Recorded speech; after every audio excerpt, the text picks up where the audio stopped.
Hey, what's up, guys? So today, I just want to get into something a little bit different, of course. But before we get exactly right into it, make sure you guys go like, subscribe, turn on notifications, and please hit the bell so that way we'll hit us up to 4K. Here lately, we're absolutely not getting nowhere near 3.2K. So make sure we just get us up there before we go on forward to eventually to 4K. So make sure you hit that button because it'll really help the channel out. But like I said, you don't have to subscribe to the channel. But I mean, it's up to you. I'm going to leave it up to you. I'm just depending it onto you, like I said. Anyways, let's just get started with this video. I feel very, very sleepy. But let's just get straight to this video. Alright, today we're going to talk about profound autism, and we are going to test how they do in their driving stuff and everything. So let's just spill some tea about it, because why not? So we're going to be looking at challenges potentially driving with that condition, or affecting driving rather. So driving is a cognitively demanding task that requires simultaneous use of many skills.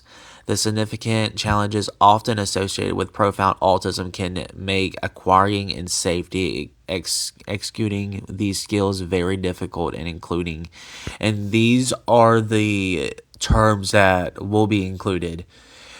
Executive functioning will be included. Sensory processing will be included.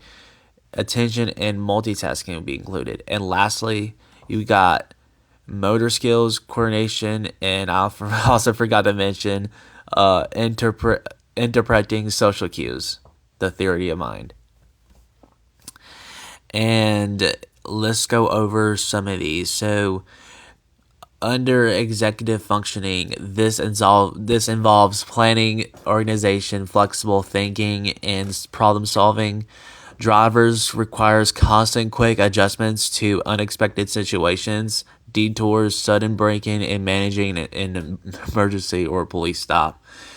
Now we're going to go over sensory processing. Sensory sensitivities to bright lights, loud horns, sudden movements, or complex visual information in heavy traffic can lead to sensory overload, anxiety, and distraction, compromising safe driving. Now we're going to go under attention and multitasking. Profound difficulties with attention switching or dividing attention simultaneously, monitoring mirrors, speed, or roads and signs, and other drivers can be a major obstacle. Motor skills and coordination. And let's just see what's under this. Challenges with coordination and fine motor control can affect the ability to steer smoothly, shift gears, or execute quick proceed movements. Now lastly, we're going to go under social cues and stuff like that. Driving often involves social interaction on the road, such as interpreting nonverbal cues like another driver waving you through, or interpacing the actions of other drivers, which can be challenging. Now, we're going to go under the individual assessment is crucial. Due to the spectrum nature of autism, the ability to drive cannot be determined by the diagnosis alone, or diagnosis, I think it's called. For any individual, especially one with a profound autism, and sensitive professional assessment is necessary to determine readiness and safety. My goodness, I cannot read today. I don't know what is wrong with me. Certified driver rehabilitation specialist, CDRS, which I would rather call it than the whole thing. These professionals are specifically trained to evaluate an individual's physical physical, visual, perceptational, and cognitive abilities as they relate to driving. They can determine if a person has the foundational skills necessary to begin in learning, can provide a highly tailored tailored or whatever.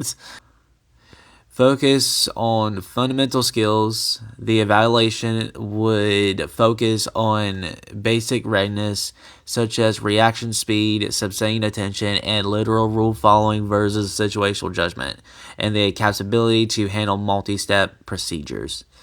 Now, for the conclusion of this, it would say, for most individuals classified as profound autism, the combination of significant challenges in the executive functioning of sensory processing and cognitive abilities means that driving is not likely a feasible or safe goal.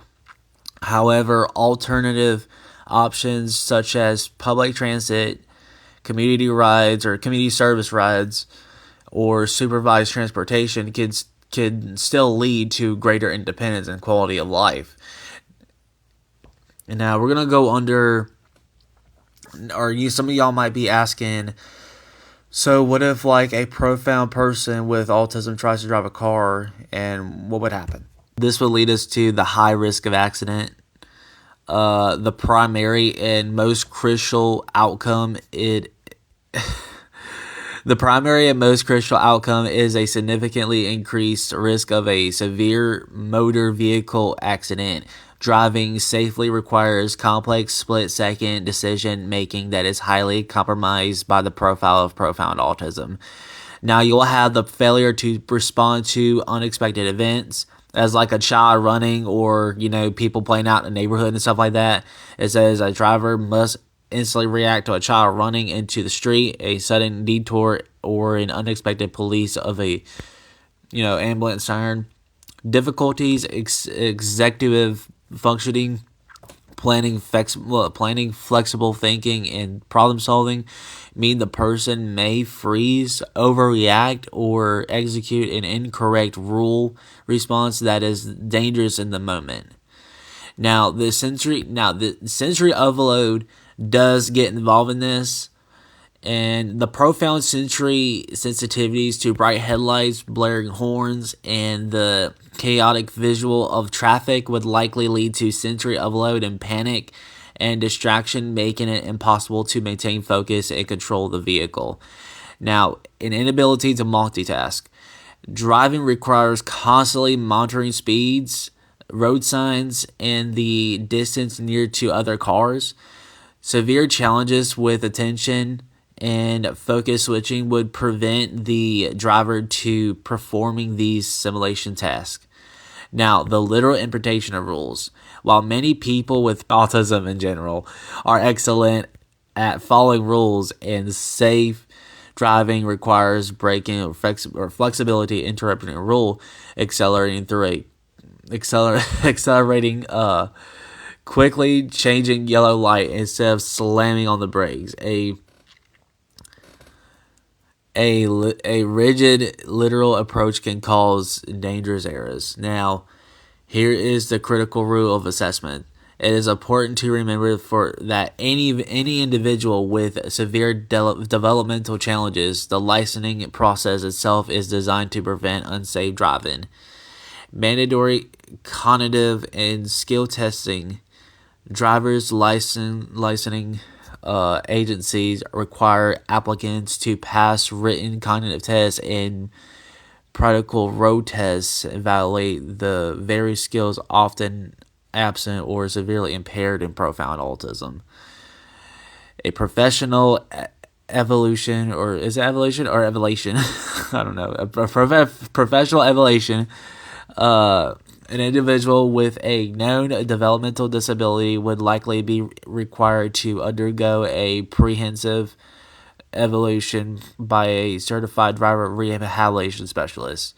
The CDRS would assess the reaction time with visual precipitation,